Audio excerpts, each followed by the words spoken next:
guys, welcome back to Honey in the Rock, episode 47. I'm Sophie, and I'm so excited you're listening to this episode. So, today we're going to talk about humility and what that looks like in my life, how I am working towards staying humble in myself, um, and how not to become prideful and get in prideful thoughts. So, this is something I've been learning that the Lord has been teaching me, honestly, the past couple of weeks. And I wasn't sure what it looked like, but then I just keep getting examples of it, and the Lord keeps showing up and showing me what it looks like and how humble He is. Um, and so I'm just so excited to dive right in. I hope you've been enjoying the past couple episodes. I'm working on my audio and like the professionalism, whatever that means. But I'm working on that to make sure this is as good as possible for you guys. So thanks for being patient as I test out different mics and different things like that. But I'm just like continued to be blown away by what the Lord is doing, and thankful for this opportunity to come on every week, every Tuesday, and get to share what the Lord's been teaching me, or even learn from somebody else. And so just like dive right in.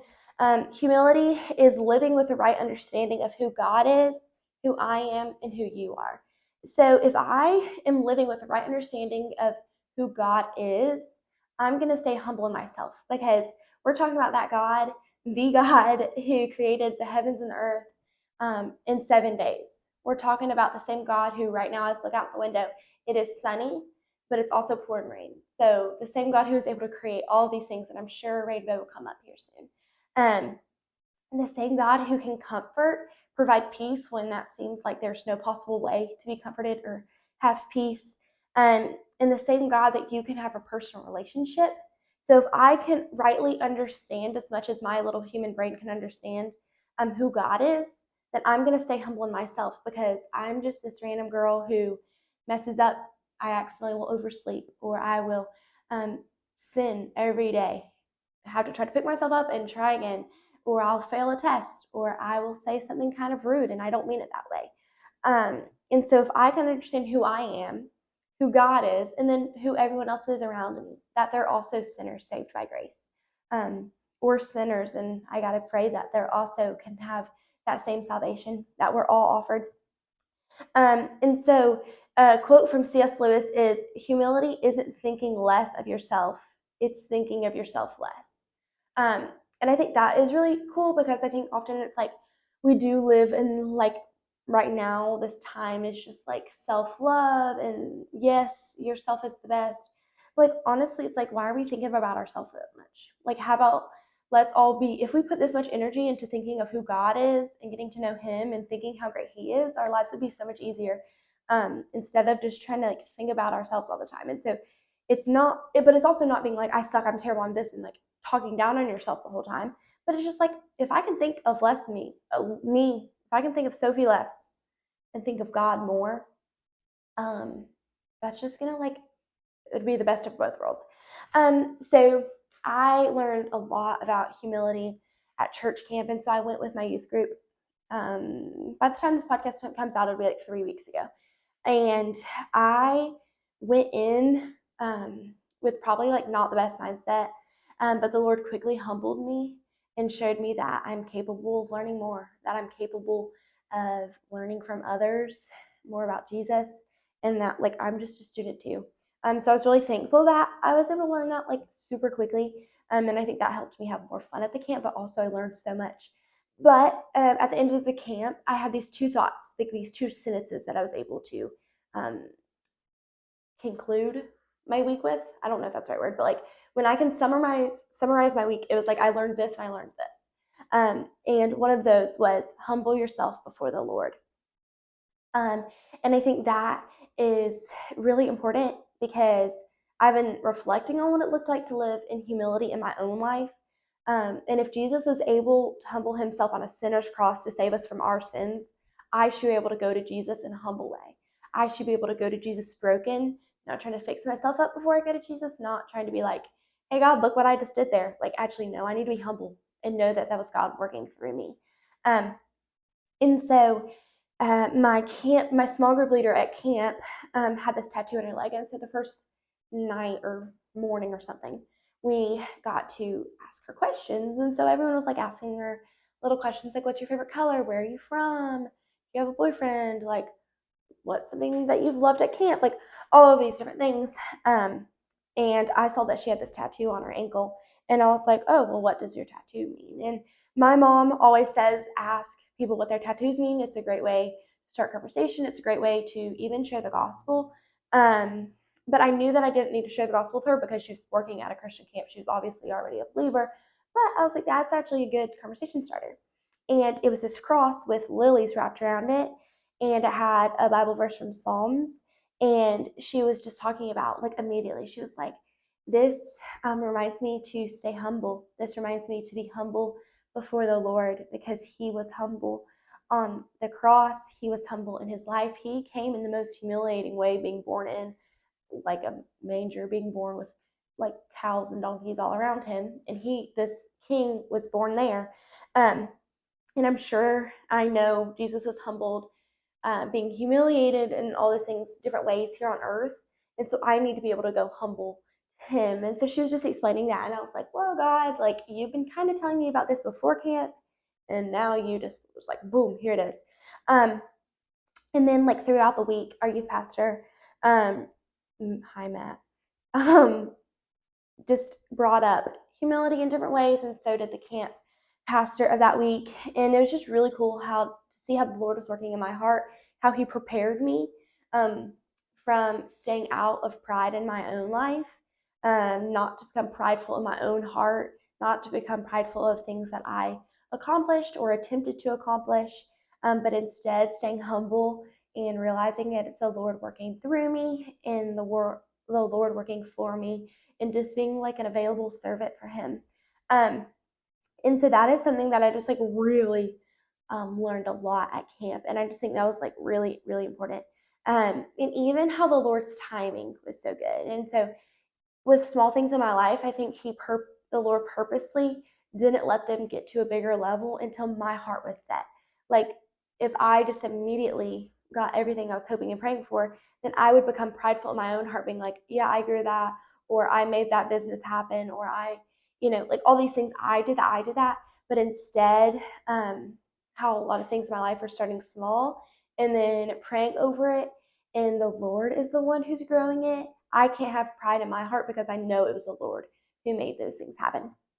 And so James 4:10 says, humble yourself before the Lord and he will exalt you.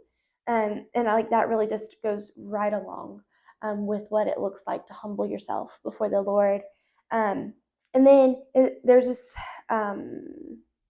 another thing says, do not be selfish. Don't try to impress others. Just be humble.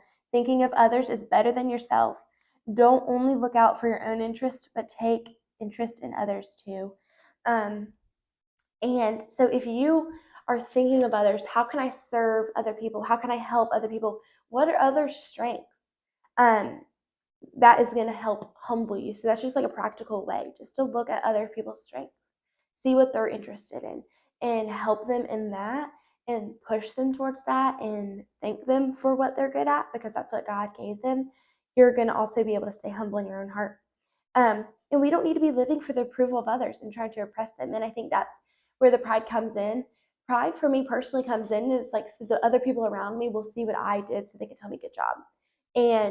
But I don't need to be living for the approval of others. And I don't think you should be either, because at the end of the day, that won't matter. We're all going to die. And if you're a believer, you're going to go to heaven. And Jesus is going to either say to you, well done, my good and faithful servant, or he's going to look at you and say, I never knew you. And so the approval of others here on earth can make you feel good, but it doesn't matter at all. And so like for me personally, the reasons I feel prideful is just so I can get other people to say good job to me. But even if I look at it deeper into that, like at the end of the day, that literally doesn't matter. All that matters is the relationship that we get to have with Jesus. And so it was such a God thing that this topic of humility kept coming up because of certain things that are happening in my own personal life, in the timing. And so I went on to Instagram on my Honey in the Rock account, and I saved something, and I went on there to look at the little saved post, and I had saved one other thing. And it said, And I was like, oh, what is that? Clicked on it and I read it and it said, you will never find wisdom where there is no humility. And I was like, oh my gracious. The only other thing I had saved in there was that thing. And I was just like, oh wow. And if James 1:5-8 says, if if any of you lack wisdom, you should ask God, who gives it generously without finding fault, and it will be given to you. But when you ask, you must believe and not doubt, because the one who doubts is like the wave of the sea, blown and tossed by the wind, that the person should not expect to receive anything from the Lord. And so, if you're lacking wisdom, well, okay, hold on, let me start over. So, if you are like striving for humility, I'm like, yeah, humility, but I'm never willing to accept wisdom from other people, or I am like think I'm the most wise person and I'm like, oh, me, I'm not going to be humble. And so where there's no wisdom, there's no humility. So if you're not continually learning from other people, you're going to be lacking this wisdom. And when you're not learning from other people, you're going to become prideful in yourself because you think you're doing all these things on your own. And so James promises, so that verse I just read, it says, this is just like James promises wisdom will be granted to those who approach God earnestly and humbly. And it's like the kind of wisdom that you need to discern truth and understanding reality, the kind of wisdom it takes a believer in God who is much greater than yourself to trust his way above your own. And the doubter, on the other hand, will be held back from truly perceiving the reality of God on their own because of their pride. And they'll never be able to see wisdom because of that. And so when we are living with so much pride in our hearts, we're closed off to receiving wisdom. And if we're not receiving wisdom, then it's harder to become smarter. It's harder to learn more about God. If you're not letting any wisdom in, it's going to become really hard. And that post was by Scribble Devos on Instagram if you want to check them out. But I don't know them, but they posted that, and I thought it was really neat how God did that. And I think a couple unbelievers I know would have said, "Oh, that's a really cool coincidence." Oh gosh, I hate this word. Coincidence. Quidditch. Okay, whatever. You know what I'm trying to say? Like, oh, that just happened. But like when I saw that, I was like, "Whoa, God, you made me save that probably a couple months ago. I just happened to save it, and you knew that I was going to see it a couple months later when that's what you were teaching me. That's what I needed to learn." And so it was just really cool how that quote came up and then how it talked about James 1:5-8, 5-8 about that. And so what does walking in humility look like? I think I found like a few little practical ways to make that known. But first I wanted to read 1 Peter 5 verse 6. Humble yourself, therefore, under God's mighty hand, that he may lift you up in due time. And so just humble yourself. Humble yourself before the Lord. Like James 4 was talking about. Like, humble yourself before the Lord. Humble yourself, therefore, under God's mighty hand, and he's going to lift you up in due time. And I think that in due time is really important. It might not seem when you think it's best time, but it's going to be the best time because God's timeline is so much better than ours. I mean, if he was one who created the heavens and the earth and all of it in it, then he probably knows the timeline better than us. So some practical things for it is living in humility is not doing things out of selfish ambition or vain conceit. Rather, in humility, value others above yourself. So if you're starting, you're going to, I think I read that earlier too, but that is just going to start by valuing others above yourself, especially God. Value God above all, but also be valuing others above yourself. Love your neighbor, love your enemy. And if I'm valuing others, the good of others, then I'm going to stay more humble. And if I'm doing things not for selfish ambition, which is something the Lord's also been teaching me, like if I'm doing things purposely to get someone to fall who has hurt me, that's going to be doing it out of selfish ambition so I can see them fall so I can feel good about them myself or something like that. Like that's just not good. And just by taking the nature of a servant. And so if we're reminding ourselves that we're just servants of the kingdom of God when we're followers, that's going to continue to humble ourselves, and that's going to help us live out humility and not be as quick to become prideful if we're just living in the way of a servant. I have two more verses I wanted to share is Colossians 3:12, and it says, "Therefore, as God's chosen people, holy and dearly loved, clothe yourself with compassion, kindness, humility, gentleness, and patience." And so if we can just remind ourselves, we are holy and dearly loved because we are followers of Jesus. And then we need to clothe, and so in result of that, we need to be compassionate towards other. When we're being compassionate towards other, when we're leading with kindness and gentleness and patience, we're going to have more humility. And so that verse was just like really spoke to me. And so in my personal life, like the way I can like attempt to daily walk in humility is just recognizing my need for God. If I know that I need Him, if I'm learning to depend on Him every day, it's helped me stay humble before the Lord and at His feet, because I know that I fully depend on Him. I fully need Him. And that is like probably the sweetest thing that came out of my friend's death, was my learning the dependence that I need on Jesus. And I think sometimes when nothing really terrible had happened in your life yet, sometimes I think it's hard to realize how much you have to depend on God. And so I think that's something He can use in hard situations. I think something God uses for His glory and to grow to the kingdom is making us learn to depend on Him more, so we can continue to stay humble. So if I recognize who I am and who God is, then I know where I stand and I can stay humble before the Lord. And the last verse I'm going to leave you out on is Ephesians 4:2. And it says, "Always be humble and gentle, be patient with each other, making allowance for each other's faults because of your love." And so we need to be patient with other people. We need to give others grace when they fall, because we're also going to fall too. And we want that in return. And then also just be humble and gentle. I think those are just such sweet attributes of God. We're going to be talking about more attributes of God in 2 weeks. But those are just such sweet things of God. That He is the gentle Father.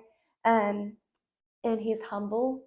When he could be the most prideful person. Like, He deserves to be like, you guys are all terrible people and I'm the best. And like, He is, and we know that, but He's not just like walking around. He didn't walk around when He was on earth with a shirt that said, "I'm God, everyone like fall at my feet." Like, He just was God. He was gentle and He was patient and He was humble. And people attracted to that, or people hated Him because of that. And so just I'll repeat the C.S. Lewis quote one more time is, "Humility isn't thinking less of yourself, it's thinking of yourself less." So thank you guys for listening to this episode. Sometimes after I have guests and then I'm by myself, it's kind of hard because I feel like I'm talking in circles. But I hope this is encouraging to you, how it's been really encouraging in my life, just to what it looks like to live humbly and to humble myself before the Lord. And so I just encourage you to humble yourself before the Lord, put others first, put your relationship with God first, and think of God more. And that's just going to help lead you to living a humble life. And so I am super excited for next week's episode. I think it's going to be encouraging to a lot of people. And if not, I think it's going to be encouraging for me and just like good advice for me to keep for the future. So be looking out for next week's episode next Tuesday. And I'm just so thankful that I get to share what the Lord is teaching me. It's helped me, like, remembering what I was learning at church camp, remembering like these certain things have just been really encouraging to me. And so I'm thankful that I have this platform that I get to also share it with other people. So thank you for listening or watching, and I'll see you guys next Tuesday. Bye, y'all.